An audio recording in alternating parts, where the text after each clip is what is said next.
దగ్గరలోనే ఉంది. మహా అంటే ఇంకా 3 సంవత్సరాలు, రైట్. 3 years మీకు నచ్చింది చేసుకోండి, కేసులు పెట్టుకోండి. ప్రతి ఒక్కరికి కూడా ఒక ఎక్స్పైరీ డేట్ ఉంటుంది. ప్రతి ఒక్కరికి కూడా ఒక ఎక్స్పైరీ డేట్ ఉంటుంది. మీ ఎక్స్పైరీ డేట్ 2029. కాబట్టి అంత లోపల నచ్చింది చేసుకోండి, పెట్టుకోండి. అందరి మీద కేసులు, జైళ్ళు ఏం చేసుకోవాలి. కానీ ఇళ్ళ మీదకి వచ్చే సంస్కృతి మాత్రం ఖచ్చితంగా ఇది మంచి పద్ధతి కాదు. ఇళ్లలో ఆడవాళ్ళు ఉంటారు, మహిళలు ఉంటారు, వాళ్ళకి రాజకీయాలు అంటే సంబంధం లేని వ్యక్తులు, పసిబిడ్డలు ఉంటారు. జరగరాంది జరిగితే ఎవరు బాధ్యత వహిస్తారు? అన్నారో లేదో తెలియదు కానీ ఒక మాటకి రాష్ట్రం అంతా తిరిగి కన్నీళ్ళు పెట్టి తిరిగారు మీరు.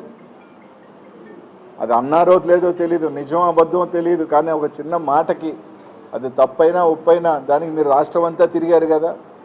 ఈరోజు అదే మహిళలు కదా ఈ పార్టీలో కూడా ఉన్నారు, అదే మహిళలు కదా ఈరోజు ఇళ్లలో ఉన్నారు. మనుషులు లేని టైంలో నేను రమేష్ అన్న ఇంట్లో లేడు, తిరుపతిలో ఉన్నాడు. ఈరోజు ఇంట్లో మీదకి దాదాపు ఒక 100 మంది గుంపు మగోళ్ళు వచ్చి ఆ విధంగా పెట్రోల్ బాంబులు వేసి, యాసిడ్లు వేసి, మంచి పద్ధతి కాదు. తప్పకుండా అందరూ మూల్యం చెల్లించుకుంటారు. ఎవ్వరూ ఏమీ అతీతులేం కాదు. ప్రతి ఒక్కరూ తప్పకుండా మూల్యం చెల్లించుకోవాల్సిన రోజు దగ్గరలోనే ఉంది. దాడిలో టీడీపీ వాళ్ళు పాల్గొన్నారని చాలా క్లియర్గా కనిపించింది. కానీ టీడీపీ ఎంపీ కేసులని చెప్పింది రాంబాబు కావచ్చు, లేదంటే జోగి వారి ఇంటిపై వాళ్ళ కార్యకర్తలతోనే దాడి చేయించుకున్నారు. ఇదంతా జగన్మోహన్ రెడ్డి పార్టీ అలవాటని ఆయన నిన్న కామెంట్ చేశారు. సరే, నిజమే కదా. దాడి చేసే వచ్చే నాయకులు వీడియోలు ఉన్నాయి, పెట్రోల్ వేసేవాడు వాళ్ళ వీడియో ఉంది. ఆ 100 మంది, 200, 300 మంది నీట్గా నడిచి వచ్చే వీడియోలు ఉన్నాయి. వాళ్ళు ఏ పార్టీ కార్యకర్తలు, ఏ పార్టీకి ఫ్లెక్స్లు కట్టుకున్న సంగతి రాష్ట్రం అంతా తెలుసు. కాబట్టి వెనక నుంచి పొడిచే వెన్నుపోటు రాజకీయం వైఎస్ఆర్ కాంగ్రెస్ పార్టీకి, జగన్మోహన్ రెడ్డి గారికి లేదు. వెన్నుతో పెట్టిన విద్య, వెన్నుపోటుతనం కానీ వెనక నుంచి దెబ్బ కొట్టడం వ్యక్తిత్వం అది తెలుగుదేశం పార్టీకే, ఆ పార్టీ లాక్కున్న రోజు నుంచి తెలుసు. జగన్మోహన్ రెడ్డి గారికి అలవాటు లేదు. మాకు రొమ్ము ముందు చూపించుకొని కొట్లాడటమే తెలుసు. జగన్మోహన్ రెడ్డి గారు సీఎంగా ఉన్నప్పుడు అనుచిత వ్యాఖ్యలు చేశారని చంద్రబాబు ఇంటి దగ్గరికి వెళ్ళి ఆందోళన చేశారు. ఆ టైంలో నార్మల్ కేసులు, ఆ టైంలో కేసులు పెట్టారు. ఇప్పుడు ఎవరైతే జోగి రమేష్ గారి ఇంటికి వచ్చి దాడి చేసిన వారి మీద ఫేస్బుక్ కేసులు పెట్టేసి ఎటువంటి సెక్షన్ లేకుండా ఇంటికి పంపించారు పేరు.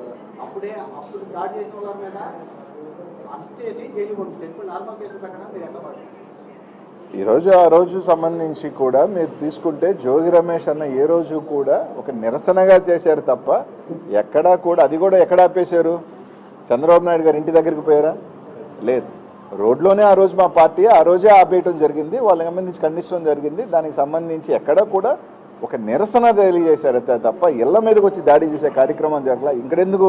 మా నెల్లూరులో ప్రసన్న కుమార్ రెడ్డి ఇల్లు ఉంది, ఇల్లు ధ్వంసం చేశారు. కోర్టుకి వెళ్ళి కేసులు పెట్టించుకోవాల్సిన పరిస్థితి వచ్చింది. తర్వాత నిన్న రాంబాబు అన్నది, ఈరోజు ఇక్కడిది. ఏదో తూతూ మంత్రంగా 4 పిల్లకాయలు తీసుకోవడం, వాళ్ళ మీద ఒక కేసు పెట్టామని చెప్పడం, వాళ్ళు అక్కడే బెయిలిచ్చి పంపించడం. మళ్ళీ ఏదైనా అంటే అసలు గంజాయిని ఈ రాష్ట్రంలో తెలుగుదేశం వచ్చిన తర్వాత విచ్చలవిడిగా ఎందుకు పెరుగుతుంది అంటే ఇట్లాంటి వాళ్ళని గంజాయిని అమ్మించడం, తాగించడం, వాళ్ళని మోకు చేయటం. ఈరోజు మీరు తీసుకుంటే ఇప్పుడు జిల్లాల్లో గంజాయి మర్డర్లు కానీ, గంజాయి దొంగతనాలు కానీ, గంజాయి ఈ రాష్ట్రంలో ఎక్కడ ఎక్కువ ఎందుకు జరుగుతుంది? వీటిలన్నిటికీ కారణాలు ఏంటి? వీళ్ళందరినీ గంజాయి అమ్మేయటం, దానికి బానిసలు చేయటం, ఒక పోగేయటం, ఒక బ్యాచ్ని జరిగినప్పుడల్లా వాళ్ళని మీద ఇళ్ళకమైన పంపించటం, దానికి 4 నాయకత్వం వహించటం, ఇదే జరుగుతూ ఉంది రాష్ట్రంలో. వాళ్ళకి